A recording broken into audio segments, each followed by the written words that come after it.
भटक्या कुटुंबातील लोकांना मिठाईचे वाटप. बाबूराव वरपे यांचा उपक्रम.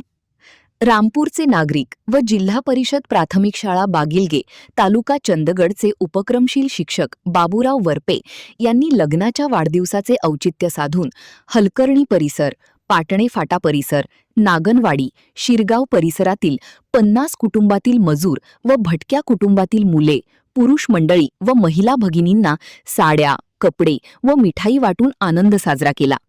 आपला लग्न वाढदिन ही गेली 25 वर्षे मुलांना शैक्षणिक साहित्य, भटक्या व ऊसतोड मजुरांच्या मुलांना कपडे, माता भगिनींना साड्या व शैक्षणिक साहित्य देऊन साजरा करत असतात. यावर्षी ही 50 कुटुंबातील मुले, पुरुष मंडळी व माता भगिनींना कपडे, साड्या व मिठाई वाटून साजरा केल्याने श्री वरपे यांच्या उपक्रमाचे चंदगड तालुक्यात कौतुक होत आहे. महान कार्य न्यूजसाठी प्रकाश ऐनापुरे, चंदगड.